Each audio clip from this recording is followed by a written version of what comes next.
Hi, I am Andreea Dalia Blaga, and I will present a study on virtual object categorization methods for a richer understanding of object grasping in virtual reality. This is joint work with Maite Frutos-Pascual, Chris Creed, and Ian Williams, and was conducted at DMT Lab at Birmingham City University. I am going to present object categorization, aims, the study, methodology for analysis, and contributions with future work. Object categorization is defined as a process of assigning a specific object to a certain category and is a milestone in the human evolutionary history by which people can explore the world faster and better. Categorization methods date back to ancient Greece, when Plato introduced a grouping mechanism based on similar properties. For example, objects such as basketball or knitting ball would be categorized together as spherical objects. Then, geon theory introduced the concept of breaking down these objects into geons to then categorize them based on their components. For example, the mug object would be composed of two geons, geon 5 and geon 3. Later, Zingg introduced the methodology for categorizing objects that looks at object proportional relationships based on the three major axes of an object. For example, object 1, 2, and 3 would belong to the same category as they all present roughly the same dimensions along any axis.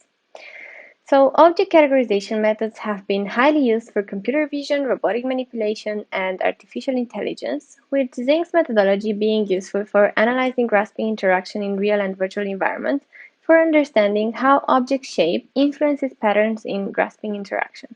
Zingg defines the object dimension A, the longest, C, the shortest, and B, the remaining dimension, as well as a constant R, which is equal to 3 over 2. Then, he defines four categories along with mathematical relationships: equant, prolate, oblate, and bladed. For example, looking at object 2 and its dimensions, we can see that dimension A of the object is greater than dimension B, and dimension C is smaller than dimension B and smaller than dimension C multiplied by constant R, resulting in the object being categorized as prolate. This methodology has been highly used for understanding how object attributes influence grasping interaction in real environments, as well as virtual object interaction, which is a current challenge in VR due to the complexity of the human hand and the many variations of interactions possible on a range of virtual objects and components. To determine natural grasping patterns in VR, there is a need for investigating object attributes that might be relevant for virtual object grasping and see how these attributes could support objects to be categorized into groups to present a more common or generalizable grasping interaction. To address this, we use Zingg's methodology as a benchmark for comparison and present two novel virtual object categorization methods that focus on object attributes that might influence grasping in VR. The categorization methods are assessed during a categorization experiment. Then, the results from the categorization process are correlated to a grasp dataset from an existing grasping user study in a VR environment. To understand how categorization methods influence grasping patterns, we restructure that dataset to present categorized grasps. First, I will present the two novel categorization methodologies proposed in this paper. Based on previous work on grasping real objects showing that contact bodies influence grasping equilibrium or stability, we propose the novel virtual object equilibrium methodology that focuses on object stability. For this, we propose two categories of objects: stable objects, which are objects that are at rest when placed on a horizontal surface and not easily moved if incorrectly touched, and unstable objects, which are objects that are easily moved if incorrectly touched and do not automatically return to initial position of rest after a small perturbation. For example, looking at object 1, we can see that the object is at rest on a horizontal surface and therefore would be categorized as a stable object. Then, if we look at object 2, we can see that this is not at rest on a horizontal surface and therefore would be categorized as unstable.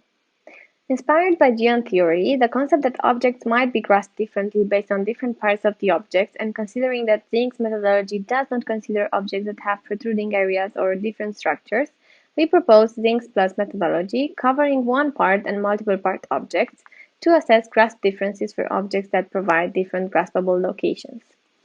We therefore propose the following categories: one part, which presents objects that are composed of one geometric graspable component only, and multiple part, which presents objects that are composed of more than one geometric shape.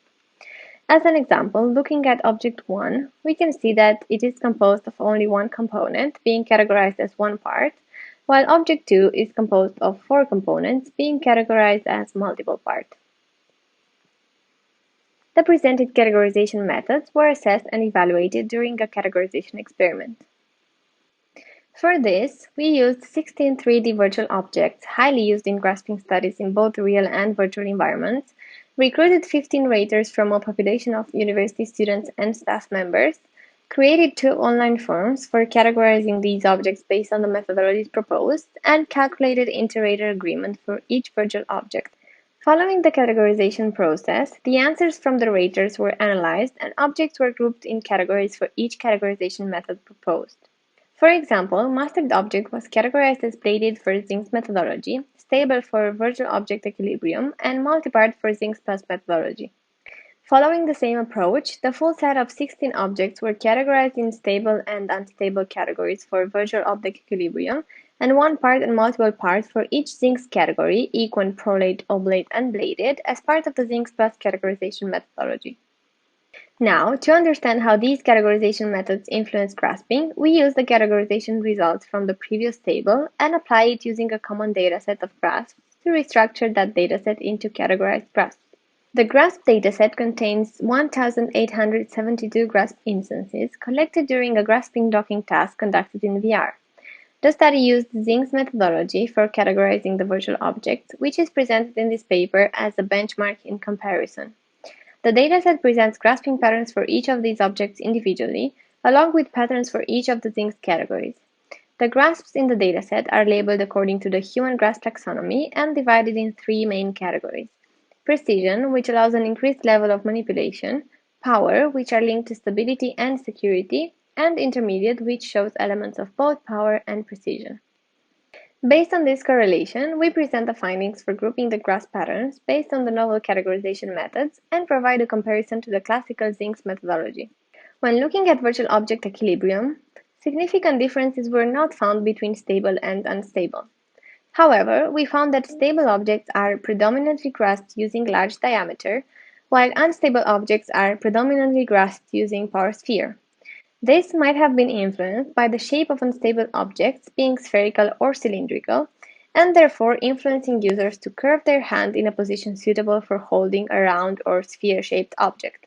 Moreover, this is consistent with real grasping literature, where it has been found that power sphere is predominantly used for grasping spherical objects, while large diameter is predominantly used for cuboid objects. When comparing to Zingg's categories, we can observe that the most used grasp is from the power category for both categorization methods, which is consistent with previous work showing that virtual objects are predominantly grasped with power grasps. When looking at Zingg's plus methodology, significant differences were found for every subcategory between one part and multiple part. As a general trend, grasp differences were mostly related to the grasp aperture, which is the distance between thumb and index fingertips. For example, for prolate category, we can observe that one-part objects were predominantly grasped using a medium rub, while multi-part objects being predominantly grasped using a small diameter, which has a smaller grasp aperture. Considering that in real environments it has been shown that humans grasp objects by their smallest dimension, and the theory that humans' visual system naturally decompose structured objects in component parts, our findings suggest that the change in grasp aperture is due to participants visually decomposing these virtual objects and grasping the smallest component when more components of an object are available. To conclude, in this paper we show that object stability might influence grasping patterns in VR due to the cylindrical shape of unstable objects. Moreover, multi-part objects showed the propose a bigger variation of grasps due to the multiple components available for grasping, with main differences being related to grasp aperture. Overall, our results show that object attributes can influence grasping patterns in VR and provide insights into how categorization methods are an important tool in supporting the development of an automatic object classification and could support automated adaptation and improvement of VR grasping methods. However, future work should include a larger dataset of objects for an in-depth analysis and consider investigating the transferability of this work into MR to understand the influencing factor between virtual and real object interaction. Thank you.